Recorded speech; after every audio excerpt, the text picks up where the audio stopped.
Hi, friends. Welcome to The After Party, a TSF Network podcast. This is a mixtape of purposeful, encouraging, and fun content from across all the shows who are part of the That Sounds Fun network. I'm Annie F. Downs, one of the co-founders of the network. And I'm Fallon Klug, the Director of Operations here at TSF Network. So you'll be hearing from different staff members from across our network host this podcast. But for the next couple of weeks, Annie and I are thrilled to be here and to be hosting the show. Because it's Valentine's Day. And we love you so much. Welcome to the third episode we've released today. If you missed the first two, go back and check them out later. But for this episode, it is coming from mine and your dear friend, Miss Annie F. Downs herself from That Sounds Fun podcast. We could not celebrate Valentine's Day without sharing this episode. It's the Summer Lovin Series Dating 101 with Ben Stuart episode. Woo, it's a good one. Oh, it is so good. Listen, I am thrilled to be able to share this episode with you. In this episode, Ben and I talk about what some of the most asked questions are when it comes to dating. Like, where are the single godly men and women? Can women initiate in dating? And why is dating so different and seemingly so hard right now? Oh man, I loved this episode so much, and I know you guys will too. So go listen and enjoy. Have you ever walked into someone's house and immediately had to know what candle they're burning? Listen, that is going to happen when you burn today's sponsor of the show, the Notes candles. They're on a mission to help eliminate single-use candle vessels and give us a more earth-friendly option, but without having to give up on a beautiful, high-quality fragrance. Here's what I've learned. The candle industry has a major problem. Almost 2 billion candles are sold globally each year. Almost all of them are likely to end up in landfills for the next million years. But we all want our homes and offices to smell great, right? So there has to be a better way. Notes has created a refillable candle system that allows you to use your candle vessel again and again. The candles are made with fragranced wax beads. So all you do is place the wick in your reusable Notes jar, fill it up with the wax beads, enjoy your fragrance for up to 36 hours, and then just do it all over again when you're ready for a new one. And their collection of 13 fragrances are handcrafted by fragrance experts. I've been loving the smell of the Santal and Atlas cedar, y'all. I mean, my goodness. Be a responsible consumer while not giving up high-quality home fragrance by making the switch to Notes. You can build your custom starter kit right now at notescandle.com/thatsoundsfun. Right now, Notes has given our friends 15% off and free shipping when you buy a Notes starter kit using the code ThatSoundsFun. Just use that code ThatSoundsFun when you're placing your order. That's ThatSoundsFun at notescandle.com/thatsoundsfun. Hi, friends. Welcome to another episode of That Sounds Fun. I'm your host, Annie F. Downs. I am very happy to be here with you today. Do you hear that music? That's not our normal music. It's because today we kick off a special series called Summer Lovin, That Sounds Fun podcast series in which we want to restore hope in dating and bridge y'all to helpful conversations, practical resources, and amazing experts so that you see changes in your dating life, starting with you. So during Summer Lovin', we're going to talk through a lot of aspects of dating, and each episode is going to feature an expert, either someone who's written on the subject, works with a ton of people who are single and dating, or is a licensed therapist. And in a lot of the episodes, we sit down with both a male and a female who aren't married to each other or in life in general, and we get their perspective on it all. These are my staff, my friends, or friends of friends who are just normal people who are navigating dating in 2023. Of course, they don't represent everything about dating, nor do they represent every person's experience, but I think they do a beautiful job telling us about themselves and their own stories. This is not an all-in-one guide to every part of dating, but it is a jumping off point and hopefully offers you some good wisdom that you can start implementing right away. We want to bridge you to these experts and their resources so you have something practical to walk away with. So at the end of this episode and every episode, we'll make sure to tell you how to find each expert and how to find their resources. But before we dive into today's conversation, I got to tell you about our incredible sponsor, Athletic Greens. It is finally June, which means it's tour month, and I want to make sure I'm getting my daily nutrients that I need even while I'm on the road for the Here For You tour. So AG1 by Athletic Greens is 100% coming on the road with me. You should see my little water bottle. It says Born to Slay, and that's what I shake up my AG1 in. I am packing their travel packs for us on the road, which makes it so easy.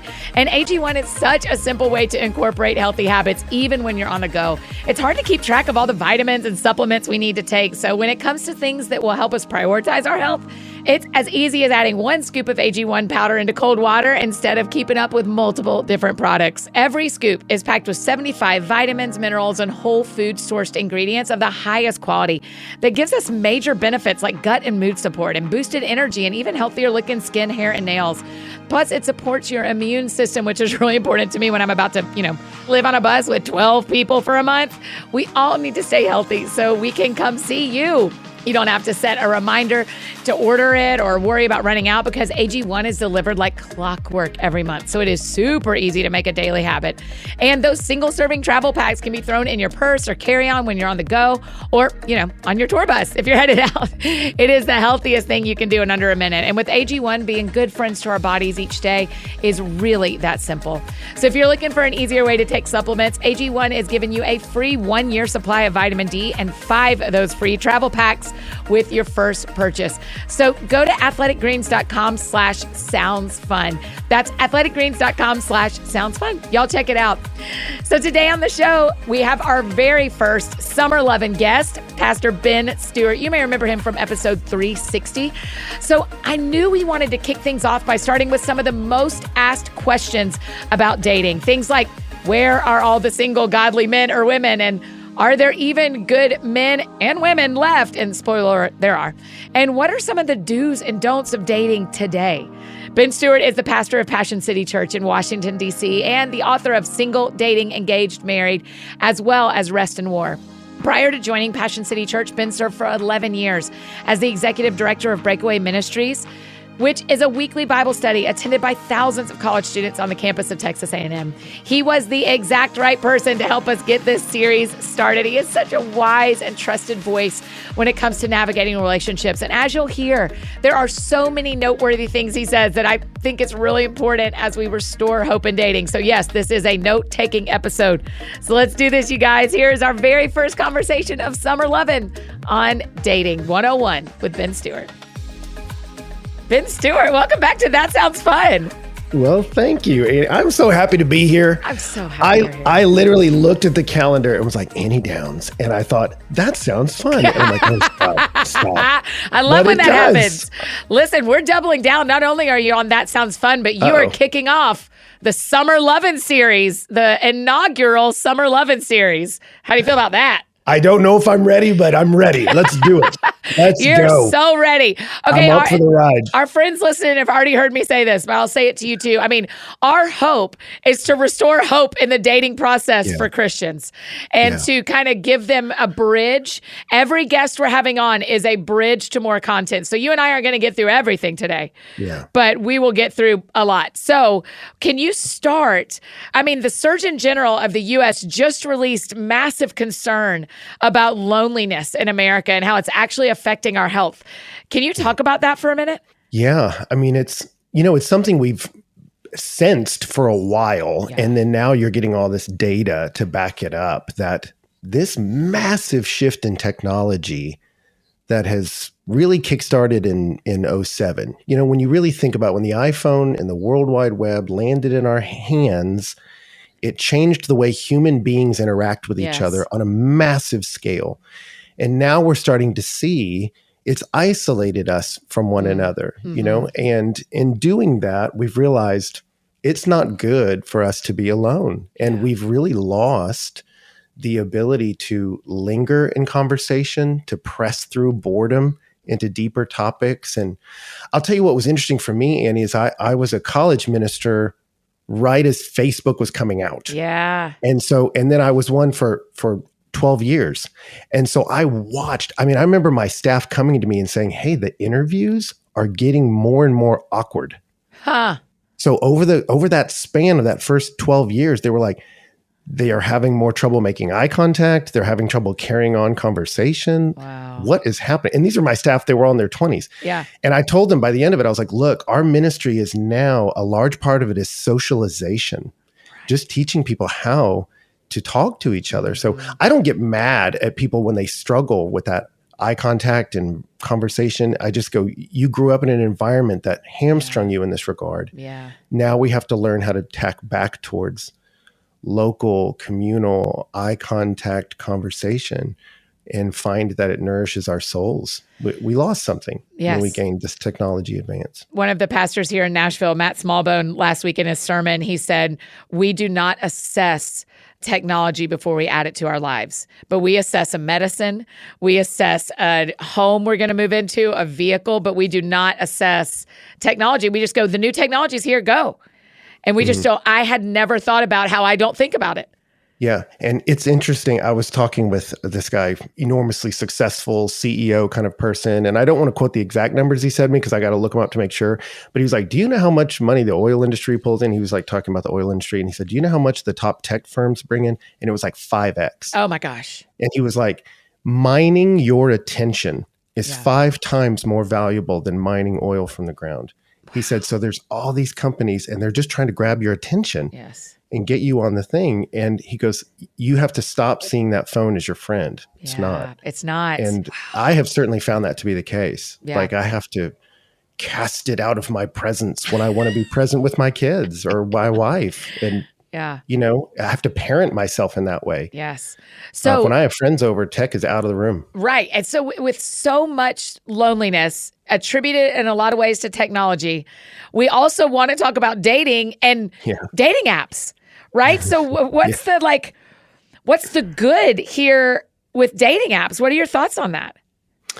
Yeah, I would say, you know, one of the modern challenges, and some of this is multicultural society, some of this is technology, is dating scripts of the past have gone away. Right. You know, as good or bad as they were, different cultures had different dating scripts. Yes. You know, like in the West, it was a suitor would come a-calling and play the piano in the parlor and, you know, like, but everyone knew the rules. Or I remember I went to this small town in West Texas and every Friday night they had a dance and the whole town went and you brought a date.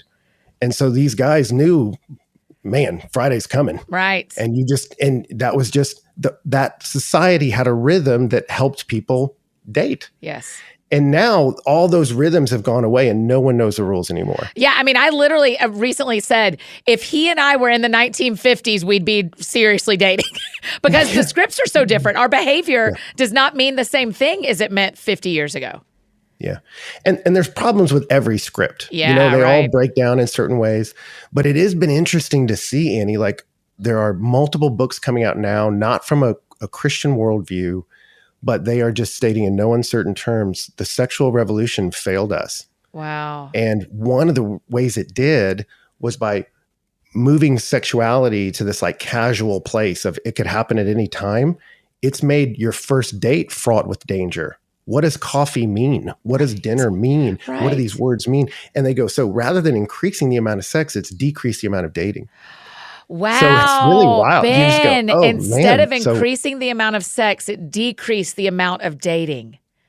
Yeah. Dude, that's and right. So you've got all these books by women like Louise Perry just saying like, this revolution has failed us. And then they get to the end of the books. I mean, there's a few I can mention, and they are stumbling backwards into scripture of like, we need communities with a common set of values, helping one another linger and develop deep friendships. You need a moral framework for how that man is going to treat you, because by and large, they're going to be more physically powerful. Are they bound by character? And you're just like, you guys are stumbling chapter and verse into everything we've had that we were suddenly embarrassed of for a while. And you go, no, this is where the answer is. God knows how the heart's wired, how humans are meant to function. Yes. So I'm sad at the damage done, but I'm hopeful because we have a gracious God and we got a good guide. Yes. You know? Yes. That's the hope right here, is that Jesus promised the Holy Spirit would teach us and guide us.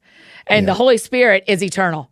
And so he can teach us about dating today and tell us what we do not know. Yeah. So, well, and I think about, you know, everyone brings up Ruth when you talk about dating or whatever, but you think about like read Judges and you go, what a horrible time to be alive in the Old Testament. You know, they're carving people up and mailing their body. It's like, it's horrendous. Yep. And in the midst of that craziness, Ruth marries a loser. Like no one's asking now, like, well, where's my Chilion or where's my, you know, like these guys are not good guys. And so you're like, you live in the darkest day in history for Israel. Yes. You married an idiot. Everything's going sideways. And yet God still brought a Ruth and a Boaz together. Like God loves to let beauty spring up from ashes, and he just makes streams in the desert. So there is hope, but you can also acknowledge, but hope in the midst of a desert and challenge. And there are unique challenges with dating right now in this era that are unique. What are they? What would you say they are? Well, I mean, I do think a lot of it, I don't like to lay the blame at technology, but it has messed up the way we interact with each other, so we just tend always to not available. You can send a text or a DM at any minute.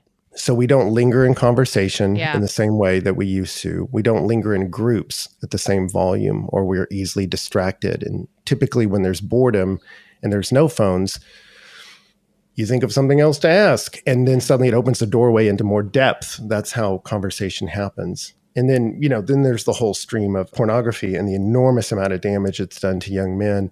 And this is where women, truthfully. Well, yes, increasingly more women. Yeah. But I feel a great compassion for women because if you look statistically, one of the outcomes of this rash of pornography is it just drives shame deep into the heart of people. Yeah. You'll see it with people with difficulty making eye contact and engaging with someone at an emotional and relational level. Yeah.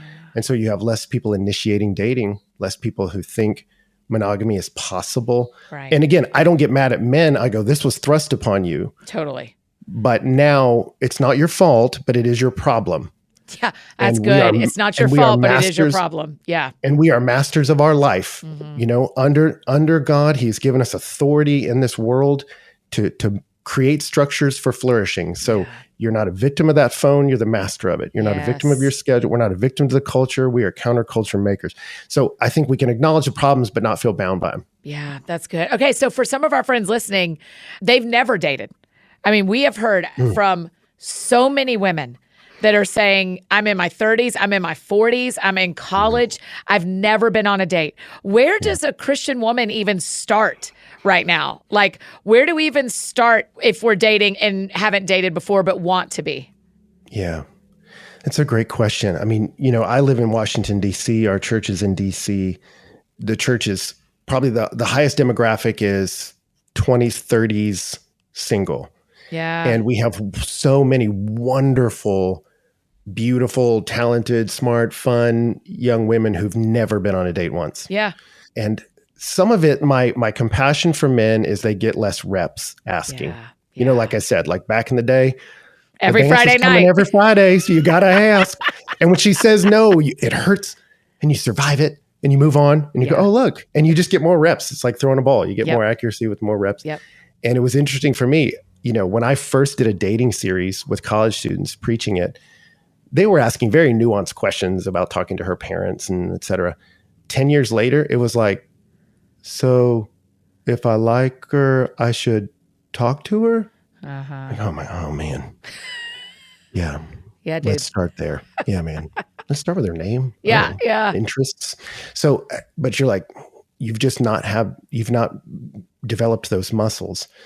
And so for me, I'm a big proponent of building believing communities that are serving together, a community with a cause. And I'm a big fan of that. So I would say get a part of a vibrant church community that's serving in the city, that you're living out your values. I tell people that all the time, like, we ask God's secret will, show me this, teach me this, show me when I'm going to give that. And he won't tell us a lot of times. But I had to tell myself, especially when I was single, I was the last one of my friends to get married. I was like, I'm going to excel at the revealed things. I'm just going to excel. I'm going to be great at the things he's told me to be great at. Yeah. And for me, when I was single, there were some pretty obvious things of like, well, Ben, you're going to need to get your act together in some ways. And I had to heal up some parts of me and work on me. But I wanted to be the most fruitful, loving, productive Ben possible in the world.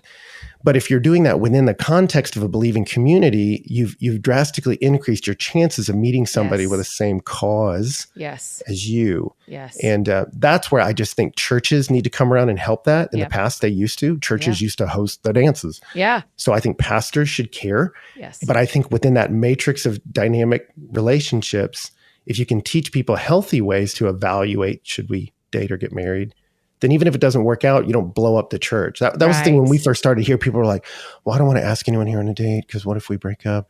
Then, like who gets the church and the divorce kind of thing. You're like, you're going on a date, man. And if you're not introducing sexuality into it, you could go on 2 or 3 dates and realize, oh, we're not a fit. and you can still back up into friendship. Dude, when I tell you that just happened with a guy that we go to the same church, we met because we both serve, and we went on 2 dates, and we're like, I think the world of you. You're not my guy. He thought the world of me. I'm not his girl. But we are very able to keep serving because it was just 2 dates. Yeah. Yeah. And we now have people seeing that and experiencing that. Yeah. It's really been fun to watch, like, the theory really works. Yeah. Talk about this a little bit. There's some, when you think about churches, there is single groups that single people turn their nose up to. Which I'm kind of like, stop turning your nose up to that and just go hang out with them. Like, try. But also, what I see work at our church and some of the churches around us is get in and serve on the greeting team. Because then you see every person who walks in the building. Yeah. It's kind of like, is it a singles ministry or is it a singles ministry? You know, like, if the only thing we're thinking about is our singleness, sometimes it can start to get weird. Awkward and weird. And, weird. You know, I've been to those. I remember going in my 20s and I'm like, I do not like these. Yep. I do not like these. And I was like, I'm just going to run hard after what the Lord is doing in my city. Yeah. And it was in the ministry part where I met Donna, and that's where usually the eagles are flying. They're going somewhere. Yes. And so if you can just get involved in the ministry aspect. I mean, I remember visiting a group of friends once in Dallas, and they were all in the singles ministry. And we went to dinner, and it was just the least life-giving, just complaining about being single or making some weird comments about young girls. I'm like, I do not like this. Yeah. And then I went to one of their houses, and one guy wasn't with us. It's like, where's he? And you're like, oh, every Thursday he hands out food with this kitchen ministry in the city of, and like, this dude's just going for it. Yeah. And he was not the most physically attractive of the guys. I mean, he was in shape, but he's a little goofy looking dude.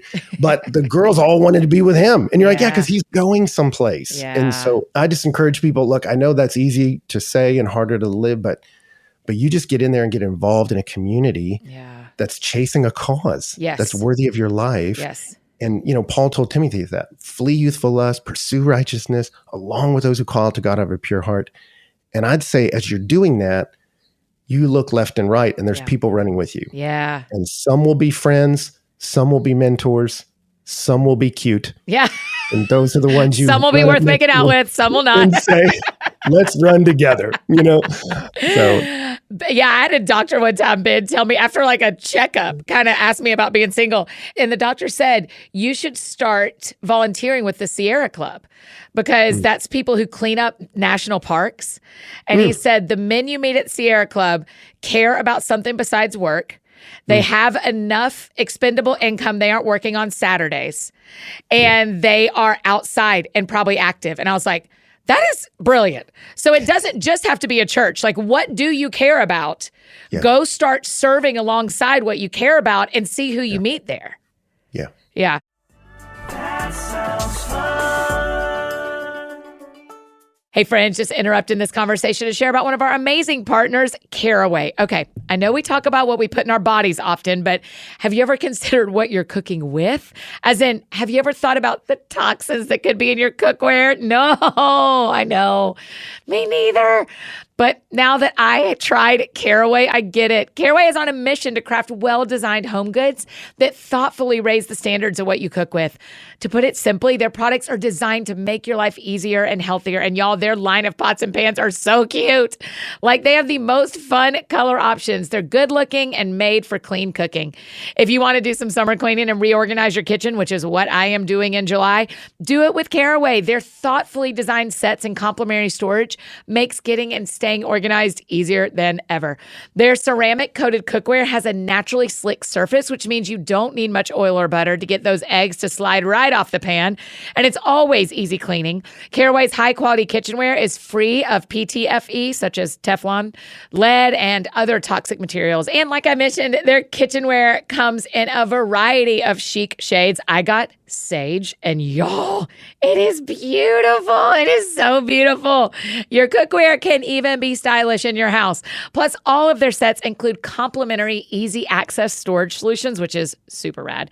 You can now save 10% off the full suite of Caraway products, from their internet famous cookware to their newly launched food storage set. So visit carawayhome.com/TSF, like that sounds fun, to take advantage of this limited time offer of 10% off your next purchase. This deal is exclusive for our friends, so keep it to yourself. But visit carawayhome.com/TSF or use the code TSF at checkout. Caraway is non-toxic cookware made modern. It's beautiful. And I got one more amazing partner to tell you about, your Enneagram coach. Okay, in this Summer Lovin Series, we've got a whole episode about the Enneagram and dating and how it better helps us understand ourselves. And the expert we bring on to talk about it was certified by your Enneagram coach. Beth McCord, also known as your Enneagram coach, is one of our go-to Enneagram experts, and I love that she is where Jackie Brewster learned everything, and you're going to hear a lot from Jackie in a couple of weeks. If you've ever been interested in the Enneagram and enjoy helping people understand it too, Beth and her team can certify you as an Enneagram coach. They have nearly 2,000 Enneagram coaches in over 25 countries. These coaches are literally changing their own lives by building a flexible and successful side hustle, doing something they're passionate about. But more importantly, they're helping others grow, heal, and flourish using the powerful tool of the Enneagram from a Christian perspective. Here's the cool thing. Beth's certification program only opens a few times each year, and it is opening really soon. But before it opens, Beth wanted to give you guys the opportunity to explore this further. So right now, you can register for a special class that Beth is hosting called Become an Enneagram Coach, and it is free, you guys. If you're slightly curious about what an Enneagram coach is, what they do, and if it might be a fit for you, then this webinar is an important training tool for you. Beth will share her story about how being an Enneagram coach has changed her life and answer your questions. So learn more and sign up for a free webinar at yourenneagramcoach.com/TSF. Like that sounds fun. And if you're listening to this episode after enrollment has closed, you can still sign up to be notified next time registration opens at yourenneagramcoach.com/TSF. Okay, now back to continue our Summer Lovin conversation with Ben. That sounds fun. So one of the questions we got a lot of is, how do I know when I'm ready? Ready to go on a date? Yeah. Or at all? Yeah. Yeah, that's a great question. I mean, I tell people all the time, certainly you can date and get married and not be a believer. It happens all the time. Right. Marriage is a common grace for humanity. But I tell people, if you want to be successful, I encourage them, you need to get a relationship with God right before you'll get a relationship with a guy or a girl right. Wow. Because, like I think of the woman at the well that Jesus visited with. And what's the whole context? He uses the well as a metaphor to talk about her emotional need, right? He's like, if you would have asked me, I'd give you living water that would come flowing out of you. And then in the context of that, he brings up her romantic relationships. You've been in 5 that haven't worked out. You're in one now without commitment.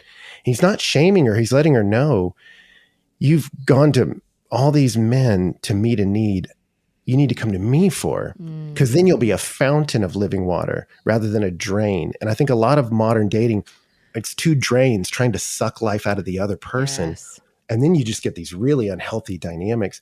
But if you go, man, the love of God has filled me to overflowing. Now when I walk in the room, I'm not trying to get your attention, trying to get your approval, trying to suck your energy into me.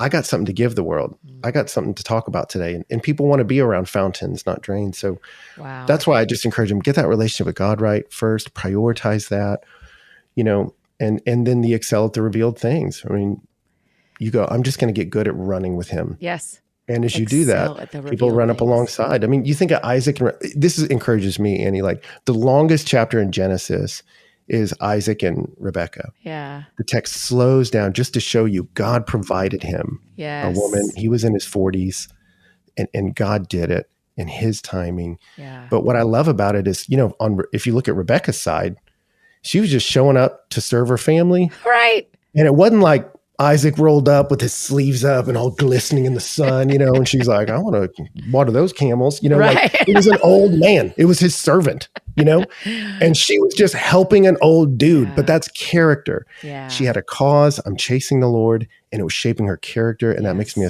a humble servant and someone with a godly cause and a God-shaped character. Now you're just looking for chemistry. Do I like hanging out with you? Yeah. And so Yeah, maybe I'll stop there. I could keep going, but That's good. That leads me right to an important question that a lot of women have asked is about women initiating. Because in the Bible, we have Eve who just laid or walked up or laid there or whatever. She did nothing. And we've got Ruth who laid at the feet of Boaz. So we literally, scripture gives us the full spectrum example of the women walking toward men or not walking toward men and initiating. What do you think here? What do you think initiation can look like? I don't like to should people, so I don't really want to say what it should look like, but can women initiate in dating? yeah, it's a good question. I mean, I don't remember the exact wording of the proverb but a man who finds a noble wife finds it. So you're like, okay, he's the one, the verb's his. So you go, okay, there is something to men initiating.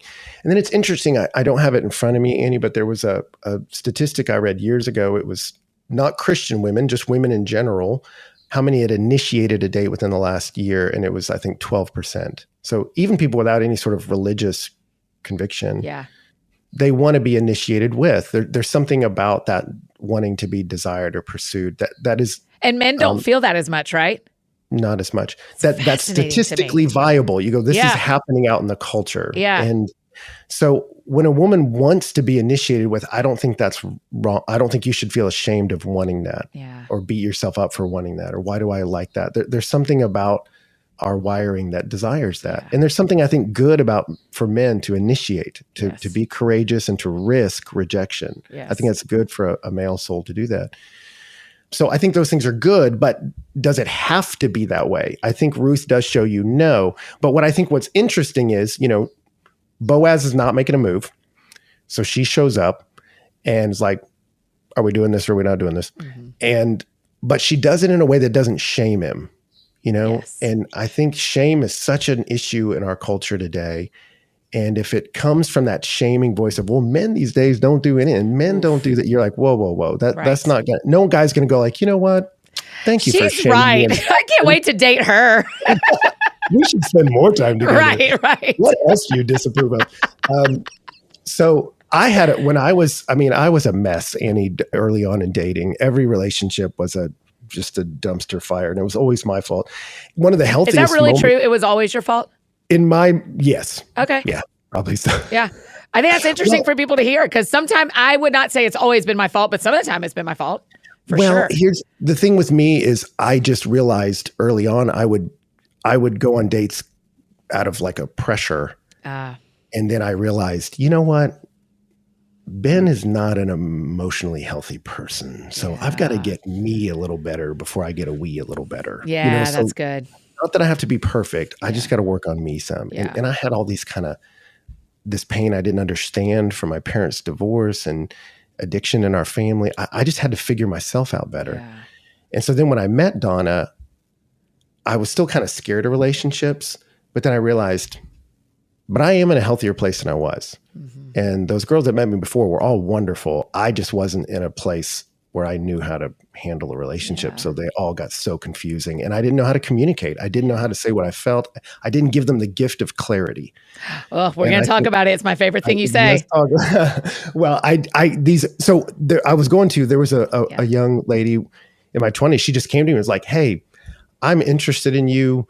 And we've been talking a lot, but I just want you to know, like, I don't want to pressure you at all, but I'd be interested in dating you if you are, but I don't want to pressure you. So, and she was real gracious, and it caught me off guard. It kind of embarrassed me, like, geez, I probably should have started this.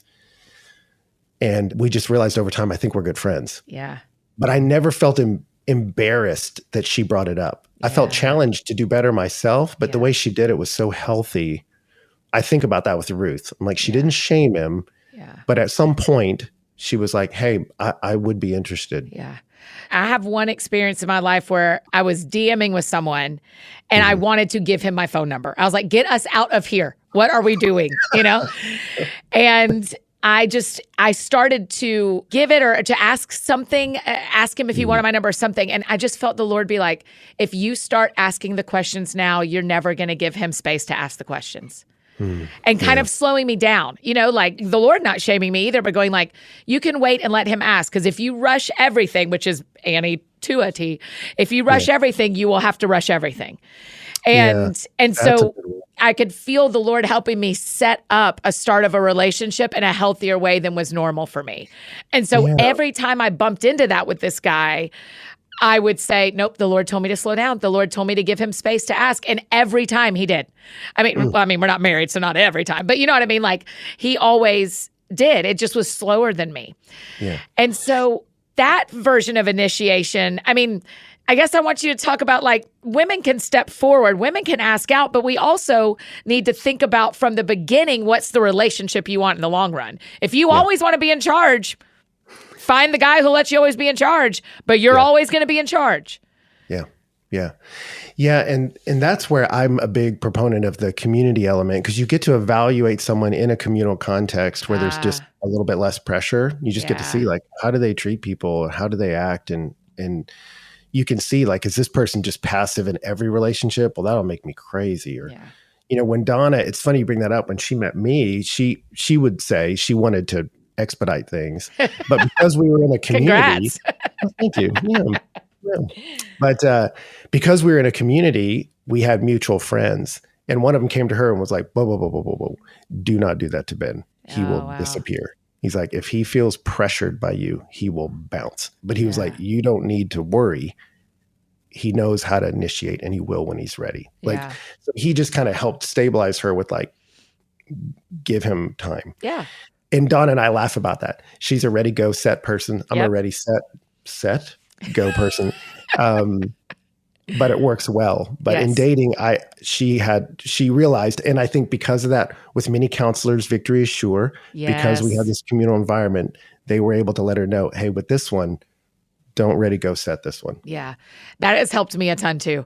And at times people will say to me, you should say something, like the drop the hanky thing. Like, you should stand in front of him emotionally or relationally or in communication. You don't have to wait in your house, because then you're only going to date, like, the pizza guy, right? Like, don't wait in your house. But it appears to me, as we're talking about the different dating scripts, women leading or initiating is a modern thing.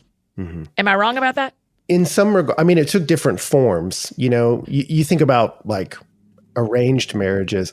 I spoke at a thing years ago, and they asked me to speak to their youth group, and youth meant not married. So they were all in their 30s and professional in town, because it was an Indian denomination. And they were like, our parents help arrange our marriages. And I'm like, oh my gosh, that sounds crazy. And I remember they looked at me and they're like, the person who knows you the best and loves you the most helping you find someone, why would you not do that? And I'm like, geez, when you say it that way. Right. And not all parents fit that description. But, you could have parents help and initiate either from the guy side or girl side. Like, let's help get these people together. And then outside of that official parent one, churches and communities would often do that to people. But now, and it really started in the 1920s. We could go down the rabbit hole of how dating, sort of modern dating, developed, but the way it developed, it has put women in isolation often, waiting on these men. And I think with the advance of technology, the way it is, men initiate far less. And it's put women in, I think, an understandably distressed situation where you're like, we need these men to initiate more. But shaming them is not helpful, because I look at them and say, this is not their fault. It is their problem. Yeah. So for me as a pastor, I want to encourage men to initiate, and I want to encourage women not to get frustrated. Like, I started to hear early on at our church, like, well, no guys ask out anymore. Where are all the good guys? And I, did a whole series on Song of Solomon, but I had read that passage about David. It said he said he had lion-faced men on his team. And I was like, I know them. So don't say there's no good Christian men. I know lion-faced men. I'm looking at them right now. Yeah. And I'm like, and they just need that called forth from them. Yeah. They don't need to be shamed for not living into that. They need it called out of them. Yeah. So I think we as a Christian community need to help women and help modern men and women with this process. So I sympathize with women that are like, why is no one initiating? Yeah. You are a victim of a broader cultural narrative. It's not about you. Yes. It's about the moment in history you find yourself in. So don't beat yourself up about it. It's very hard, Yes. but it's not without hope. That's right. That's right. And I've seen it in our church. And Yes. I don't set up dates. I don't pressure people to get married. Yeah, I've noticed, P.S. You don't set up dates. Hello. I am right here, Ben Stuart. I am right here. Okay. Well, you can shout some ideas, but I'm saying I don't pressure people. Right. But we're watching people date and get Yeah. married and really beautiful relationships form. And I believe that's possible. I believe it. Yeah. I also want to take a second for us to talk about, our words have the power of life and death.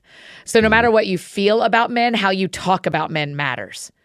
And so my encouragement would also be to women listening that are discouraged or feel like men aren't who they're supposed to be. There's a way we can talk about that does not shame men, even if they aren't listening. Because your words, it doesn't say your words have the power of life and death if you're standing in front of the person you're talking about. It is your words can bring life. So if we could start talking about men like they are trying and like they are growing and they are lion-faced, I think we'd see a difference in the culture. Yeah, both parties are victim of much bigger forces. Yes. And you go, okay, but you don't have to be a victim your whole life. You're like, oh, okay, these forces have hamstrung us both, men and women. Yeah. Now, how do we rise up and Yes. walk together? Yeah. And I think you do it as family and do it as community, and go, we're going to be a community chasing a cause. And as we do that, then we find that chemistry with somebody and begin this Yes. process of evaluating. That sounds fun. Hey friends, just interrupting this conversation one more time to share about another amazing partner, Fuller Seminary. Okay, we talk about counseling and therapy around here a lot, but have you ever felt led to become a therapist yourself? Have you thought about pursuing a career centered on the healing and wholeness of individuals, couples, and families?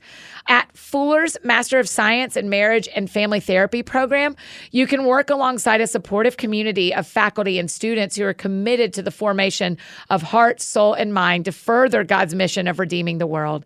Fuller provides students with the clinical training to become skilled marriage and family therapists. Through their program, you will have the opportunity to engage in a broad range of therapeutic and spiritual formation practices, including exercises that simulate the counseling experience in real time, which is really cool. Licensed faculty members help equip students for their career and connect them with internships. Fuller students are not only widely recognized as the best trained in the field, but also have one of the highest pass rates for their state licensing exam. Okay, if you've been waiting for a green light, if you've been wondering if this was the right next thing for you, if you feel passionate about becoming an agent of healing and reconciliation in the world, go to fuller.edu/thatsoundsfun to learn more about Fuller's MS in Marriage and Family Therapy program. That's fuller.edu/thatsoundsfun. And one last amazing partner to share with you, Sundays for Dogs. Listen, while I mostly only talk about the Georgia Bulldogs, today we're showing love to any dog in your life. Sundays for Dogs is healthy dog food that's actually easy to store and serve for your furry baby, so they get meals that both taste good to them and is good for them. I know you put time into thinking about what you feed yourself and your family, so don't forget your dogs. They're part of the family too. Sundays is air-dried dog food containing 90% meat, 10% vegetables, and 0% synthetic nutrients. Besides USDA beef and all-natural chicken, it has digestive aids like pumpkin and ginger, plus disease-fighting antioxidants. I mean, that sounds good to me. All those dog moms and dads out there report noticeable health improvements in their pups. Plus, every order ships right to your door, so you'll never worry about running out of dog food again. Unlike other fresh dog food, Sunday is zero prep, zero mess, and zero stress. Sundays is shelf-stable, which makes it easy to feed your pup top-quality food. Every order ships right to your door, so you'll never worry about running out of dog food again. And it is 40% less than other healthy dog food brands. And you know a great place to meet somebody if you're single? Dog parks. Dog parks. So take your dog out there, meet somebody, and then feed them. Sundays for Dogs. And we've got a special deal for our dog-loving friends.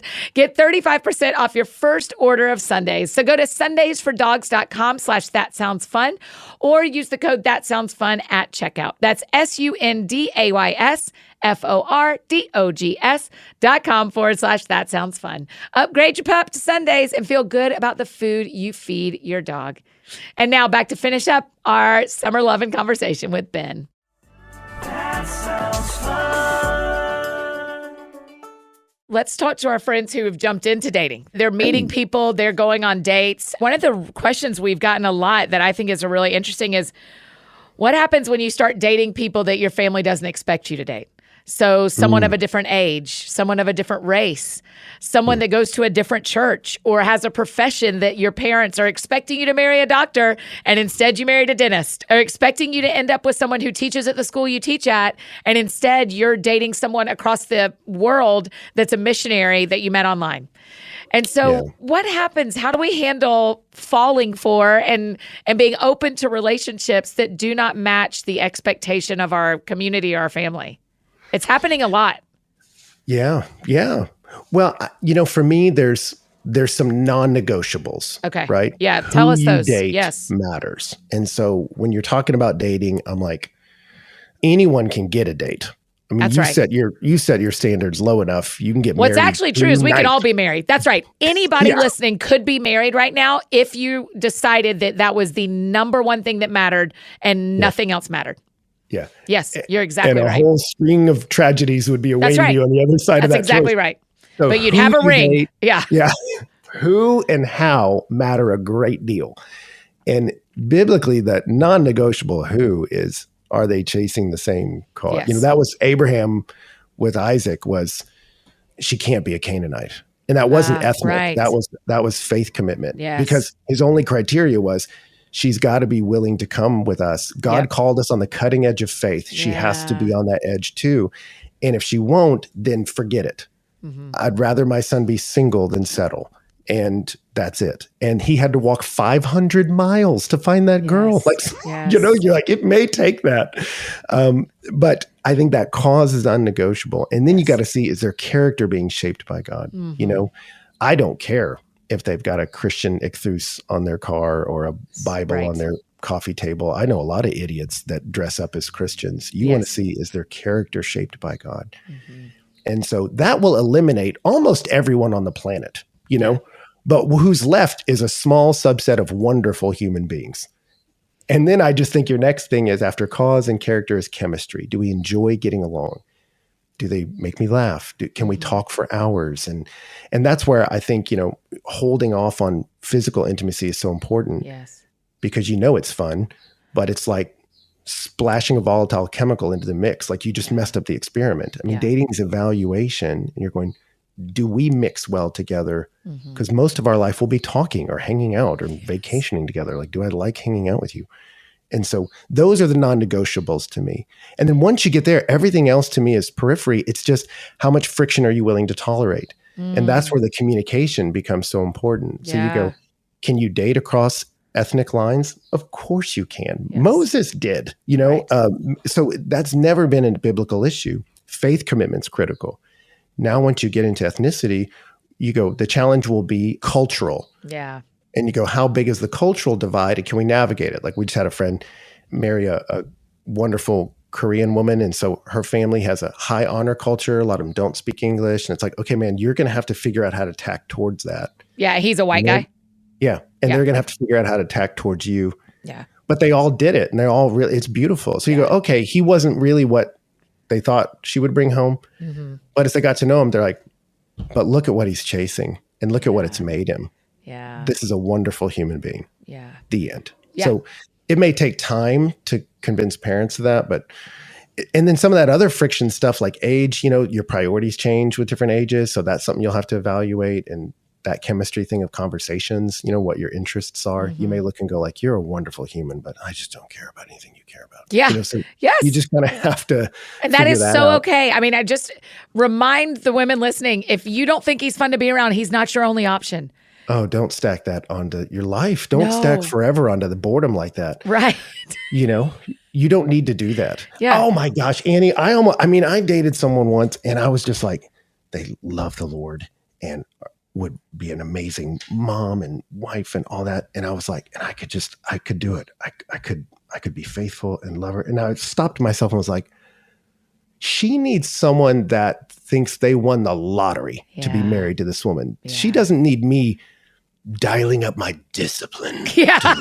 Like, no one wants that. That's right. That's right. And so don't do that. Don't be like, I could learn to, like, do you like hanging out? Yes. The profession side, that was Dawn and I's biggest friction because ours had a lot of travel, hers and mine. Yeah. And so we just had to figure out, how do we reconcile this? Yes. And that was what made our dating take a while, was going, I don't want to get in the way of what God's built you to do. I don't want to sell out what I think he's called me to do. How do these live together? Yeah. And that was a big part of our evaluation. So there's realities there that may make or break a relationship, but it's just how much friction can you handle? Yeah, that's really great. So we're going to have an entire episode coming up in the series about sex and dating. But will you talk a little bit about the evaluation part? Like, you started in on the evaluation part and what happens when it gets really physical and how that can affect your evaluating. Yeah. Well, I mean, we all know, sex releases dopamine, into your brain. That's a happy chemical that said, whatever you just did, do that again, do it a lot, and so you want to do that, and it's fun. But the problem is, when you begin to mesh your body with someone like that, I think dating exists for evaluation. That's why it exists.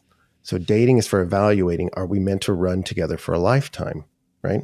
And so the Bible didn't have dating in it. That's not what they did back then, but all through Proverbs, there's evaluating. What kind of man is he? What kind of woman is he? It's written to a single person, evaluating the character of someone before you link up your life together. Right. So as you're watching someone, you're evaluating, can I trust you? A man given to anger is like an unwalled city. You go, hey, if that guy's always angry, you will never be safe with him. Don't marry him. Right. It's better to live on the corner of a roof than with a contentious woman. Is she always got beef with somebody, always mad at her? Don't marry her. It's written to, like, you're supposed to watch them. Right. And so dating is watching somebody. You're not trying to make them do anything. And I talk to people with dating. They're like, well, I think he needs to go to the same church as me. And I think she needs to come. And you're like, no, just watch them. Yeah. Just dating is evaluating. What are you like? And can I trust you? That's the character part. When I'm not at my best, will you still be kind? When I hurt you, will you forgive? When you're angry, will you pursue reconciliation, or do you become a threat? You need to watch their character. And then you watch the chemistry. Do you make me laugh? Do we enjoy being around each other? All through Song of Solomon, the imagery is springtime. Yeah. Are you and I more alive when we're together? I mean, I've watched two wonderful people get together and then it just feels like winter. Yes. Like you're like, y'all don't flourish together. Right. But when they get together, there's an ease to it. Yes. He's bounding over the mountains like a stag to get to her and peering through the lattice. Like, they're excited. Like, it opens with her, like, let him kiss me with a kiss of his mouth. Like, she's excited to be around him. Do you see excitement? Do you see life? Is it character that draws you to each other? Yeah. That's what she said.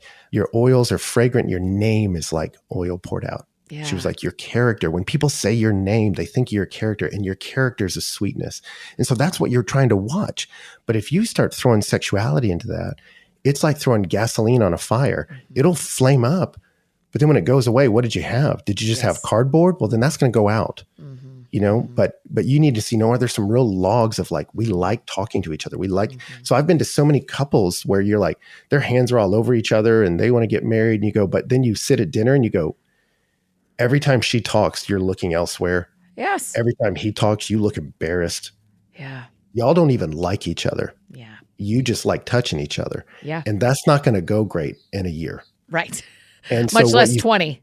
Oh my gosh. And so what you see in modern dating, where sexuality has moved forward, people tend to stay longer in relationships with someone because they're hooked on the sex or the convenience of living together.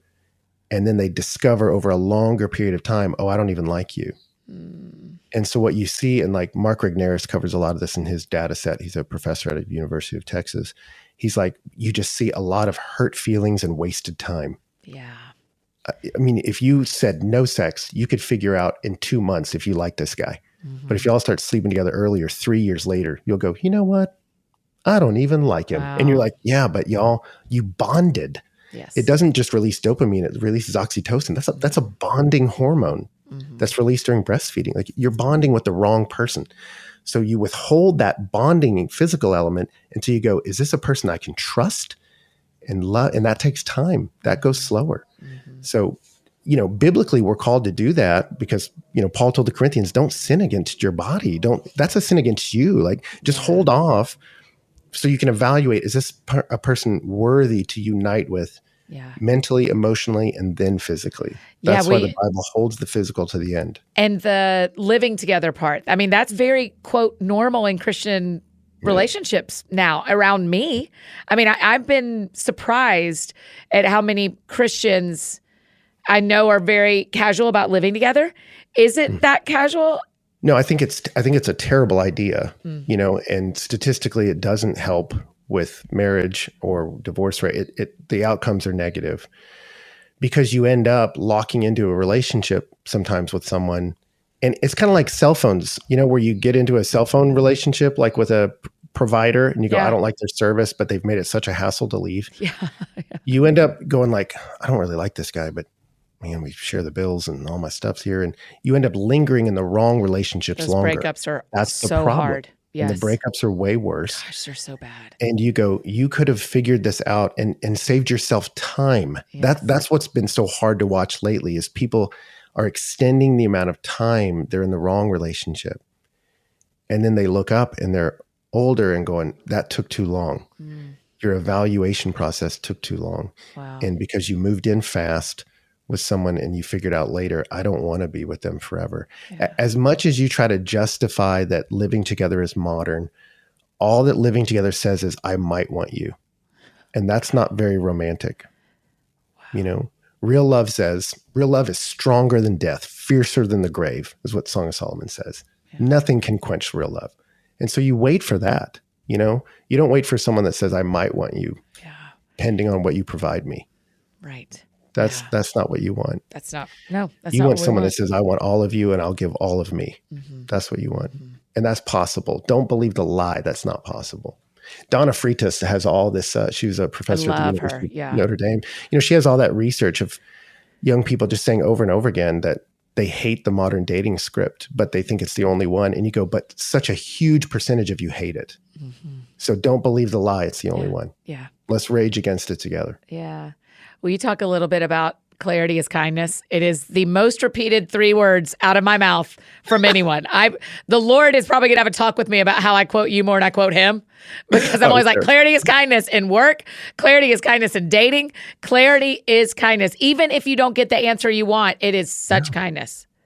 Yeah. Proverbs says an honest answer is a kiss on the lips. I mean, and a kiss on the lips is, in that culture is a sign of respect and affection. It's like, I care enough to you to give you information because you can't make an informed decision without information. Yes. Right. So I've got to give you honest information. And so for me, when people say, who do I date? I go, man, it's cause, character, chemistry. How do I date? Number 1, it's clarity. You just be real clear on what you're doing. Yeah. And clarity and initiation. And I think that's statistically, you see a lot of the distress women deal with. A guy asks something vague, like, you want to hang out? And they go, what does that mean? Yes. So I did surveys of like, would you want him to use the word date? And most women said yes. Yes. At least I know what it is. It helps and I so know much. what to wear. Yeah. Yes. It just helps me figure out what level of outfit I'm putting on. Yes. Yes. But so I encourage guys to, with that level of clarity and initiation, then clarity and evaluation. I encourage people about 3-4 dates in, you start to wonder, what are we doing here? And you have to address that. What I did with Donna was at the end of every date, I would say something like, hey, this was really fun. I'm enjoying getting to know you. I'll call you. Because I wanted to leave and her never wonder what's next. Wow. So her friends would be like, are you gonna text him? Are you gonna DM him? She's like, he said he would call. Yeah. Like she already knew what the next step. And I did that out of love because I wanted to save her from the distress. Yeah. And then every few dates, I would say to her in the evaluation, I'm enjoying getting to know you. I'm not trying to waste your time. I'm not ready to get married like tomorrow, but I think there's a potential here that I'd like to keep exploring. Yeah. And then I encourage people to give a real clear out. And I would tell her about every 3rd or 4th date, like, hey, if at any point you don't feel comfortable with this, what we're doing, us pairing off together, not being in our big friendship group together, I was like, just let me know. I trust God with my life and I trust him with yours. Yeah. And I think we're trying to evaluate, is he drawing us to run together? And if at any point you have concerns about that, tell me and it's okay. We'll stop. Yeah. And I just wanted her to have that clarity all through the process. because you do talk to a lot of people who are in distress because they're like, I don't think this is working and I don't know what to say, or I'm scared to. Or what did that mean? I mean, what does Yeah. that mean? That text does not have a color. I don't know. I don't know what he's trying to say. Yeah. And I tell women, give him the gift of clarity as well, too. Yes. I mean, one of the most wonderful things I've heard multiple times now women do is they'll tell a guy, hey, you're great. Thank you. I don't really see this going anywhere. And I've had multiple guys tell me, it stings a little, but it's way better than being ghosted. It's better than being gross. gossiped about. Yes. Like, it's just tell me. And let's respect each other enough Yes. to give each other clarity. So yeah, I think clarity is kindness. And it's been fun too, Annie, just like more and more now up here. I just had this happen last week. 2 different couples come up and they're like, I can tell he read your book because he's like basically saying it exactly how you said to, the clarity part. And she's like, but you know what? I'm fine with it. I'm great with it. Yeah. So good. He's saying something. That's right. That's right. We're going to have a whole list of resources for people around this Summer Lovin Series. And your book is top and to the right because we want everybody to grab it. It's so helpful. Okay. 2 last questions for you. One, give us some hope. Give us some hope for dating. Or is this going to be the generation of people who 50% of us never get married? Is this, or have we missed what God had for us? Have those of us who are not married yet missed the right person because culture's a desert? Yeah. You know, there are statistics like that say things like that. Hey, if you're not married now, you'll never be, you're this generation, you know, and that could be true. I think trends, I love reading them. I read stats all the time. Trends are true until they aren't. Yes. So Rome was not trending towards Christianity Yeah. until it was. Yeah. Right. You don't know any single guys until you do. Yeah. And, That's right. you know, America was going to hell in a handbasket before the First Great Awakening until it wasn't. Yeah. And so our God is too big for doomsday scenarios like that. So I just think whenever I look at the world, I start to lose hope because I go, oh man, there's not much hope there. But when I look up, I'm like, anything is possible. Miracles are possible. And, you know, my sister said this to me a few years ago, Annie. We were looking at each other, and given our family background, she goes, Ben, there is no reason in the world why we are all not on the downside of our second marriages. Wow. But the grace of God. Yeah. Because we all have wonderful marriages and great kids. And it's not like, I mean, I'm really a big advocate of these techniques the Bible's given us, but it's about positioning yourself to be a recipient of the grace of God, you know? And so that doesn't mean life's easy. That doesn't mean it's not painful or hard, but the grace of God can wash away sin, can bring beauty out of ashes, can bring hope in the desert. And I've seen it. I've seen his faithfulness, and I never want that to cheapen people's pain. And so I tell them that, like, God cares about your love life even more than you do. And I think that even that Genesis chapter kind of shows you that, like, this is a value for him. He created you for this. That longing for connection was in Genesis 2, pre-fall. He made that in you. Don't be ashamed of it, but take it to him, put it at his feet, beat on his chest, and then fall in his arms and trust him. And then go, I'm going to rise up and excel at the revealed things. And I told God that for myself. I'm like, you know, he put Adam to work. Go name the animals. Which ones? All of them. Right. Go. And at some point, I'm going to knock you out and wake you up, and Eve's going to show up. And I had a friend tell me that once. She said, I'm just praying you would just keep doing the work God's called you to do. And at the right time, he will open your eyes and you'll see Eve. And I was just doing ministry, and I didn't even know, I didn't feel like God owed me a relationship. Because God owes me nothing. He didn't owe me life. Like, if he kills me tomorrow, I'm not a victim. Right. I need to get clear on that. He owes me nothing, but he's given me a life. I'm preaching the gospel. I'm going for it. I'm discipling these kids. I'm doing this. And then I was at an event and I saw Donna, and I was like, I would kind of prided myself on being the guy that didn't need to date, didn't need relationships. And just every time I talk to her, it's like, God, these arrows just keep getting right under the armor.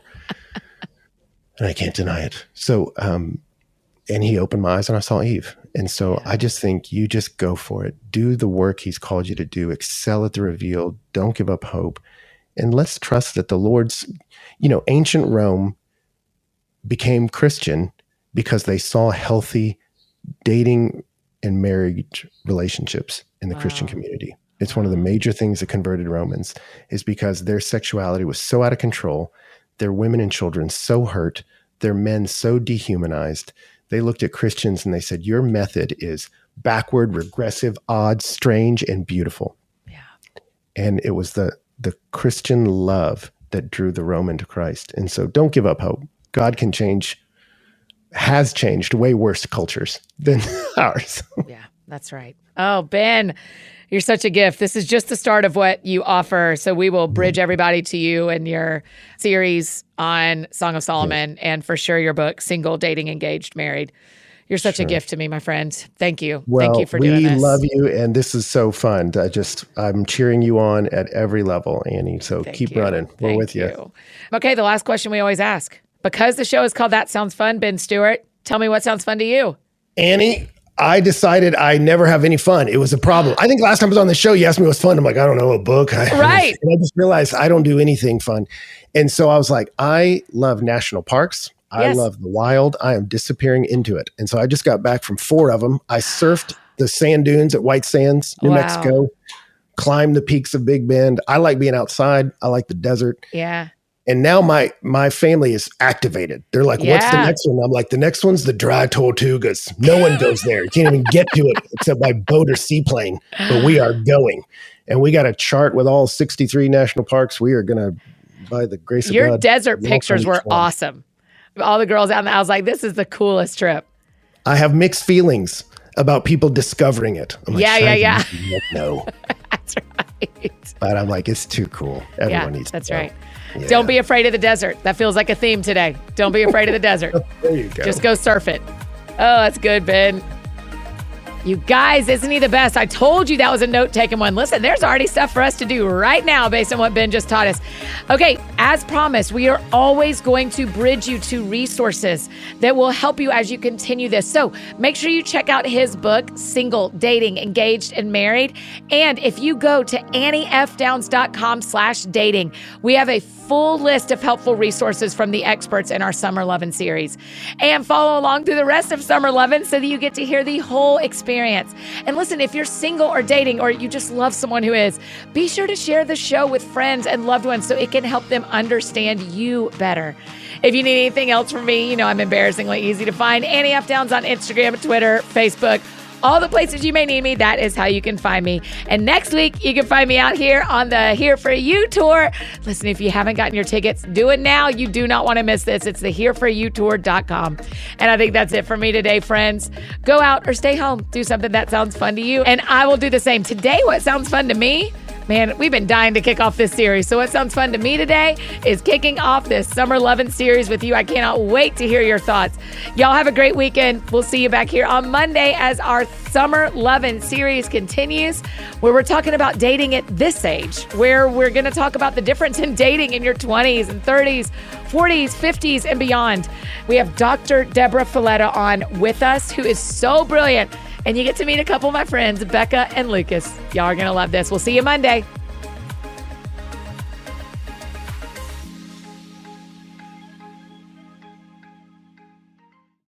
All right, friends, thank you so much for listening in today. Now, don't forget, go visit That Sounds Fun with Annie F. Downs by searching for the show in your podcast app and hitting follow to listen to more of Annie's episodes. Yes, come on over. You are very welcome. And come back to us tomorrow as we continue to share a variety of episodes from all of our network shows. This is so much fun. We may even have some more on love. Y'all hit the follow button on this feed so you don't miss any of the episodes coming, and we'll see you back here tomorrow.